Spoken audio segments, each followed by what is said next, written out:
Bonjour, bienvenue sur le podcast Au fil des lunes. Je suis Claire Vigrimaud. Je suis hypnologue et professeure de yoga. Vous pouvez me retrouver sur le site clairviyoga.com, KLERVIYOGA.com, où je vous présente toutes mes activités. Toutes les semaines, je reçois des invités dans ce podcast qui nous parlent de leurs activités autour du bien-être, que ce soit l'hypnose, le yoga, le reiki, la sylvothérapie et bien d'autres thèmes encore. Alors sans plus attendre, voici l'épisode du jour. Dans cet épisode, je reçois Caroline Cunier, praticienne holistique située à Bagnères de Bigorre. Caroline propose des accompagnements bien-être et ateliers pour les femmes, et plus particulièrement celles qui sont atteintes d'endométriose. Elle guide ses clientes en utilisant différentes approches comme la relaxation, l'aromathérapie, les plantes, l'alimentation, l'énergétique chinoise. Nous discutons de cette maladie, des différentes solutions face à celle-ci, de la vision du corps médical sur les souffrances des femmes qui en sont atteintes. Et puis aussi du parcours de Caroline. Car comme pour ses clientes, l'endométriose a fait éruption dans sa vie, la menant sur un chemin de transformation et de découverte de soi. Mais bien au-delà de l'endométriose, c'est une vision en toute compassion de la maladie que Caroline nous livre, en nous amenant à réfléchir sur comment traverser une maladie chronique peut nous faire évoluer, en acceptant sa condition et en la transcendant, pour y trouver un juste détachement, à la fois sans déni ni identification. Un épisode qui touche un sujet douloureux et sensible, mais aussi empli d'espoir, qui pourra résonner avec tous ceux qui sont confrontés à la maladie le long de leur parcours. Bonjour Caroline, est-ce que tu pourrais te présenter en quelques mots, décrire ton parcours, qui tu es, avec tes propres mots? Voilà, bonjour Clairvy, et puis merci de m'avoir accueilli sur ce lieu qu'est le podcast. Donc je m'appelle Caroline, j'ai 45 ans, je suis maman d'une fille de 9 ans et demi et j'ai un compagnon, voilà, depuis de nombreuses années. Et depuis cet été, on a posé nos bagages à Bagnères de Bigorre dans les Hautes-Pyrénées. Voilà. Et avant ça, on a passé plusieurs années dans l'océan Indien. Et sinon en région parisienne, et j'ai été pendant 12 ans engagée dans une ONG lutte contre la misère comme volontaire. Et voilà, et j'ai décidé de changer de parcours. Et depuis décembre, je suis maintenant à mon compte et j'ai créé 13 lunes. Voilà. D'accord. Et tu pourrais nous dire un petit peu ce que c'est 13 lunes? Alors 13 lunes, c'est un projet qui rassemble un peu tout ce que je suis et puis aussi qui est un peu le fruit de tout mon parcours et mon cheminement personnel. Donc je propose des ateliers de massage bébé pour que les parents apprennent à masser leur bébé. Donc c'est des ateliers très complets où il y a à la fois des mouvements de massage et aussi des échanges autour de la parentalité. Ensuite, je propose des accompagnements bien-être pour des femmes atteintes d'endométriose. Et aussi, depuis septembre, j'anime un cercle de femmes avec une jeune femme ici à Bagnères qui est naturopathe, qui s'appelle Lola. Et donc, on propose des cercles tous les mois. Voilà. Et puis, j'ai en projet aussi de proposer ponctuellement des ateliers autour de l'aromathérapie pour les femmes enceintes et puis aussi pour les enfants. Et puis également des accompagnements femmes enceintes avec la sophrologie, voilà, pour lequel je suis formée. Voilà. D'accord. C'est des beaux projets, c'est des beaux thèmes. Et quand on s'était vu pour préparer un petit peu ce podcast, on avait décidé de se concentrer un petit peu sur l'endométriose et les accompagnements que tu proposais face à cette maladie. Est-ce que tu pourrais peut-être d'abord nous expliquer qu'est-ce que c'est l'endométriose, qui est touché, quels sont les symptômes? Alors oui, l'endométriose, c'est une maladie dont on commence à entendre parler un peu plus dans les médias, et heureusement, parce que c'est une maladie qui touche à peu près une femme sur 10.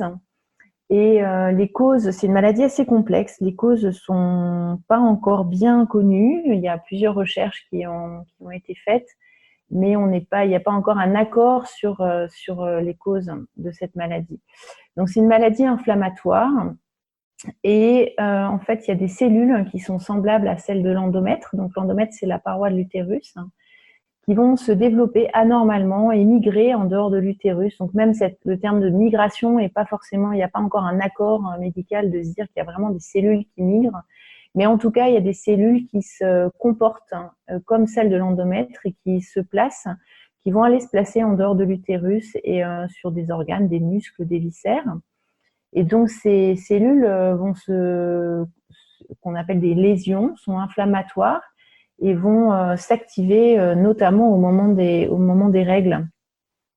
Et donc elles peuvent être en superficie ou bien aussi, on appelle ça une endométriose profonde parce qu'elles vont être dans la profondeur des tissus. Et c'est une maladie qui comporte également un déséquilibre hormonal avec trop d'œstrogène et pas assez de progestérone. Voilà. Donc ça touche une femme sur 10 et comme les symptômes ressemblent beaucoup à ce qui pourrait être considéré comme normal quand on a ces règles, du coup les femmes sont dans une errance médicale qui peut aller en moyenne jusqu'à 7 ans avant de pouvoir poser un diagnostic. Voilà. D'accord. Et les symptômes, ça va être des fortes douleurs là où sont les cellules ont migré, c'est ça? Alors oui, les symptômes peuvent ressembler à des douleurs de règles qu'on peut considérer comme normales, mais qui en fait ne le sont pas. Donc ça va être vraiment des douleurs du ventre au moment des règles, des saignements très abondants. On peut avoir des douleurs au moment de l'ovulation, mais également selon le lieu des atteintes, des lésions, des douleurs à la miction, au moment de la défécation, lors des rapports sexuels.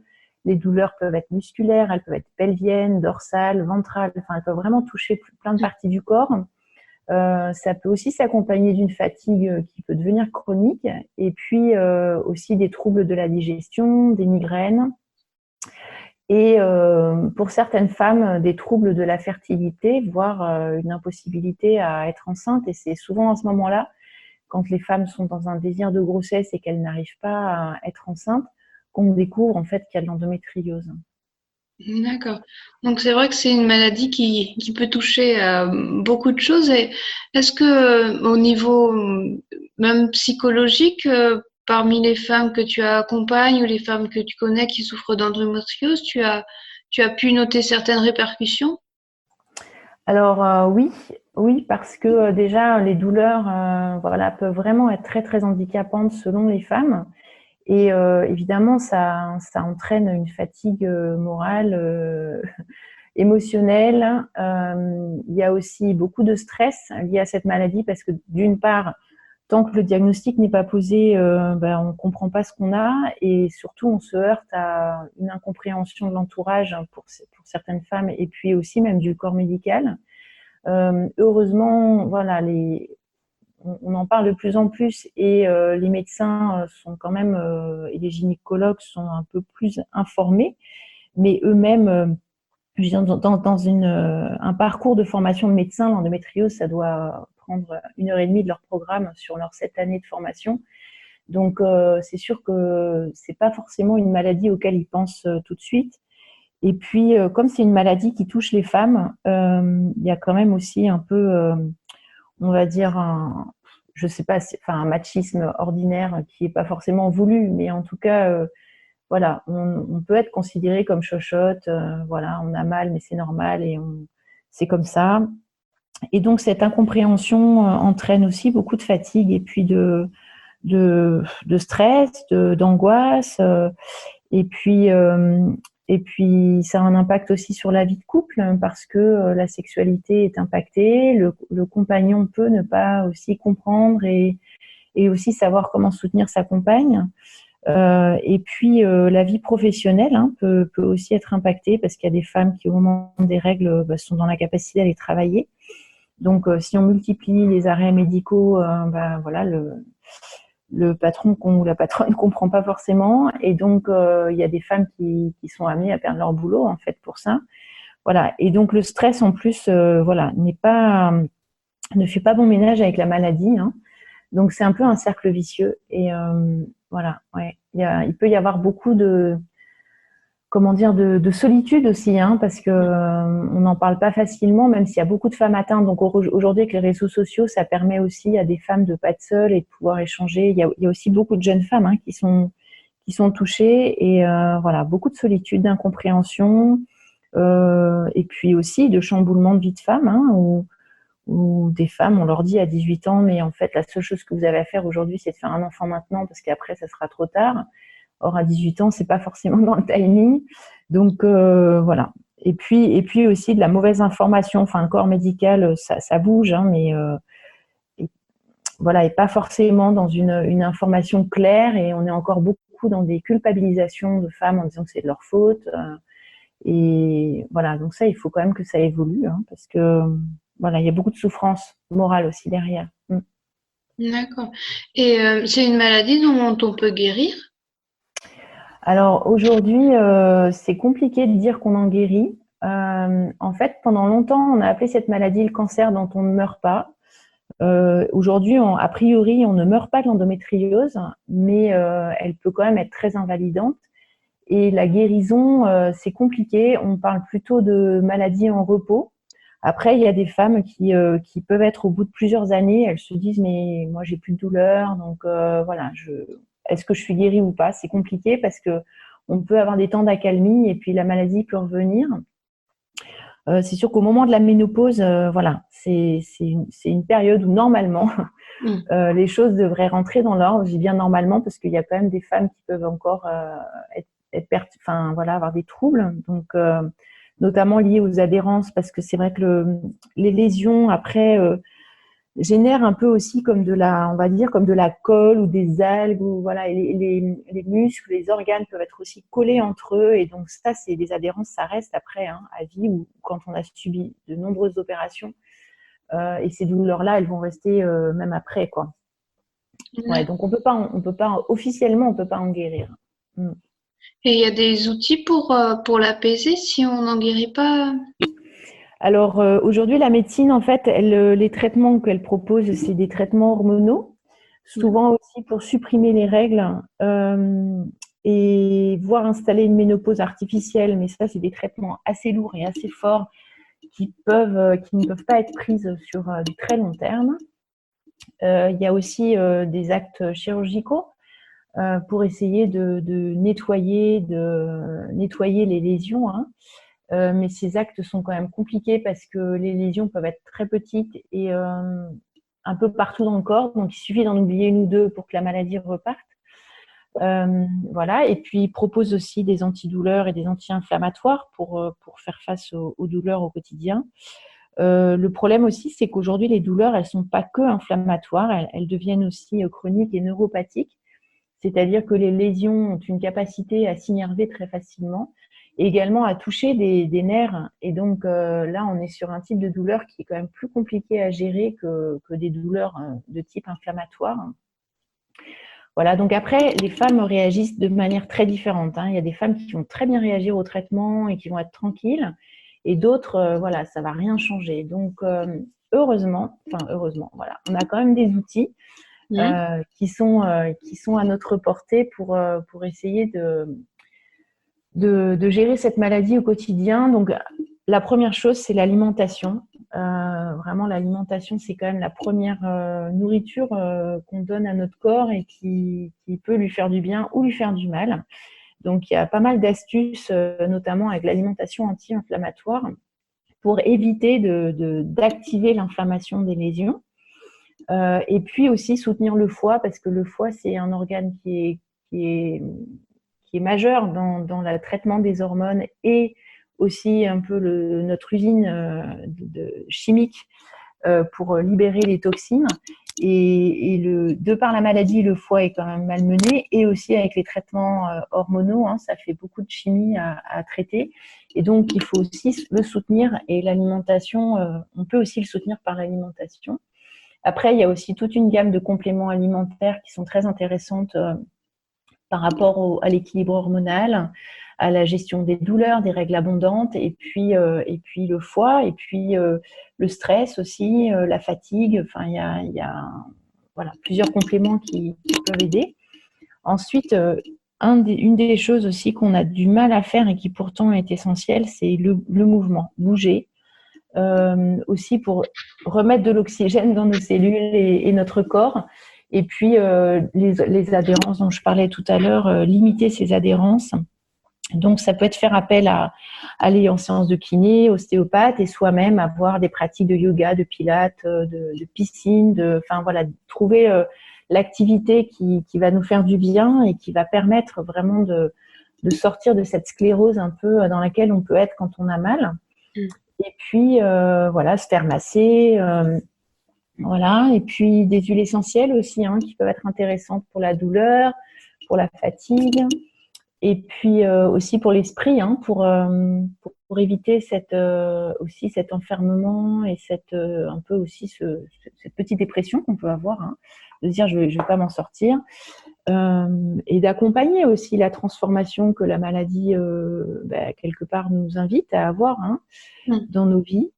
Voilà. Et puis des pratiques comme la sophrologie, la méditation, la cohérence cardiaque. Enfin, il y a pas mal de pratiques qui peuvent nous aider dans la respiration, dans calmer le mental, transformer aussi les moments d'angoisse pour être plus apaisé. Voilà. Et ce qui m'intéressait aussi, au-delà de l'endométriose, c'était le fait justement que ça soit une maladie chronique et qu'on n'en guérisse pas forcément. Est-ce qu'il y a une façon peut-être de l'accepter, de tirer quelque chose de ce parcours avec cette maladie? Alors, oui, enfin là, moi, je pars aussi beaucoup de mon analyse personnelle parce que donc je suis moi-même atteinte diagnostiquée depuis 2011, mais je pense atteinte depuis bien plus longtemps. En fait, je pense qu'on passe par, et puis par rapport aux femmes aussi que je connais et que je peux accompagner, on passe par différentes émotions, hein, déjà de soulagement. Pour beaucoup de femmes, il y a du soulagement de se dire ah, enfin il y a un nom qui est posé sur mes symptômes, voilà. Donc voilà, ça peut être quand même un soulagement. Mais après, de mesurer ce que ça veut dire et l'impact que ça va avoir dans notre vie de femme, dans notre vie de maman ou de future maman. C'est sûr que c'est une maladie qui touche notre féminin et les parties du corps qui sont vraiment reliées à notre féminin dans toute sa splendeur et à notre maternité, hein, qu'on souhaite ou pas devenir mère d'ailleurs, mais c'est quand même très symbolique parce que tout part de l'utérus, des ovaires, donc la matrice. Et donc il y a tout un panel d'émotions, donc aussi de colère. J'entends beaucoup de femmes qui sont en colère, hein, parce que déjà on a mis beaucoup de temps à poser le diagnostic, donc de se dire mais ça fait des années que je vous dis que c'est pas normal, qu'il y a quelque chose qui va pas et qu'on me dit mais c'est dans votre tête, vous êtes une chochotte, etc. Donc il y a aussi une colère par rapport au monde médical qui est pas qui nous entend pas, hein. Et puis après c'est un bouleversement, quoi. Pour certaines femmes c'est un bouleversement vraiment très profond. Et comment, pour moi, l'important, c'est dans mon chemin personnel aussi, c'est la bascule quand j'ai accepté de faire alliance avec cette maladie, de plus être dans une lutte, de dire c'est injuste parce qu'il n'y a pas. J'entends aussi beaucoup ce mot d'injustice. Et je veux dire, l'injustice, elle a pas lieu dans une maladie. Enfin, je veux dire, il n'y a pas de juste ou de pas juste. C'est juste pour personne. Donc c'est comme ça. Enfin, je veux dire, la vie, c'est pas un long fleuve tranquille, linéaire. On aimerait, mais malheureusement, c'est pas comme ça. Et on est amené à avoir des deuils, des drames dans notre vie. On peut des fois être, par chance, ne rien vivre de tout ça, mais des fois on y est confronté. Et c'est comment on arrive à accepter. Voilà, ok, ça fait partie de ma vie. Et comment je fais de la place aussi à cette maladie, comment on apprend à vivre ensemble et plutôt amener de la douceur plutôt que d'être vraiment dans la lutte. Ou la lutte, on s'épuise en fait. C'est comme une rivière où on va essayer de nager à contre-courant, on tient pas longtemps, quoi. On va s'épuiser et puis on n'arrive à rien. Ça veut pas dire, on parle de l'importance du lâcher prise et ça veut pas dire baisser les bras, ça veut pas dire comment dire, ne pas… Enfin, le lâcher-prise peut être culpabilisant aussi, hein, parce que quand on parle de transformation, de lâcher-prise, il y a des femmes qui disent, mais non seulement je suis atteinte, mais en plus, ça va être de ma faute. On n'est pas du tout là-dedans. Voilà, c'est comme ça. La vie nous envoie ça. Et comment je l'accueille et j'apprends à vivre au mieux et j'opère des changements dans ma vie pour faire de la place à cette maladie et qu'elle prenne le moins de place possible.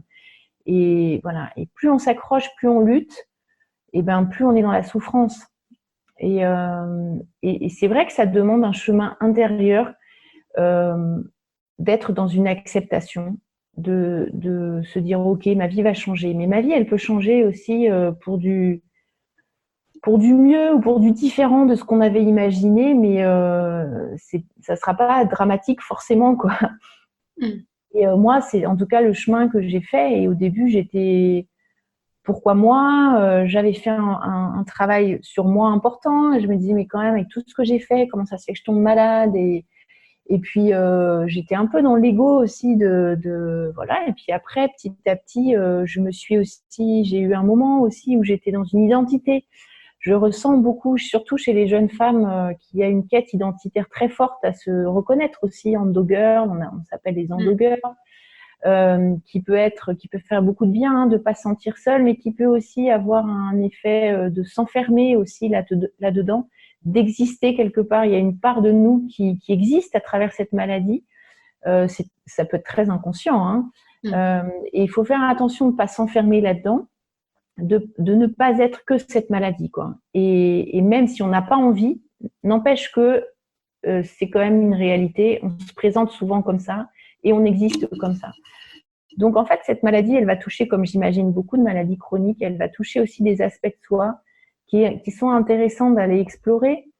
Et puis, voilà. Puis moi, donc j'ai eu ce moment un peu de j'existe, je le crie haut et fort au monde entier, je suis malade, et je m'abritais aussi derrière certains symptômes pour pas faire certaines choses, pour qu'on me regarde autrement, peut-être pour me faire plaindre, ou voilà. Et puis après j'ai lâché là-dessus et je me suis dit ok, c'est là et ça vient me bousculer, et bien on y va, quoi. On va travailler là-dessus aussi. Donc je trouve, et c'est passionnant en fait, parce que on va travailler dans nos ombres, dans nos profondeurs.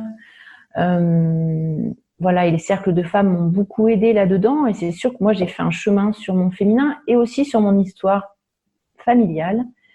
C'était aussi l'occasion d'aller voir les femmes de ma lignée, qu'est-ce qui se passe, comment, parce que en plus plusieurs ont été atteintes, ma mère, ma tante, ma cousine, donc d'aller explorer aussi tout ça. Et puis aussi, je pense qu'il y a quelque chose de l'ordre de l'inconscient collectif du féminin. C'est quand même, je veux dire, cette maladie, elle est là depuis longtemps, mais pas dans ses proportions. Et qu'est-ce que ça veut nous dire aussi aujourd'hui dans un monde où la femme sort du silence de plus en plus, et en même temps, voilà, le corps crie aussi de plus en plus, et pour certaines devient infertile. Donc, qu'est-ce que ça vient nous dire? Donc, sans rentrer dans des croyances perchées et comment dire, enfin, c'est évident que la femme a besoin de la médecine, hein, pour soulager, pour aider, voire même, enfin voilà, que la maladie soit au repos. On a encore aussi beaucoup besoin de recherche, hein, dans ce domaine. Il y a encore vraiment beaucoup à faire, mais on a aussi une responsabilité propre. Et responsabilité ne veut pas dire qu'on est responsable de notre maladie, mais on est responsable aussi de notre chemin de guérison.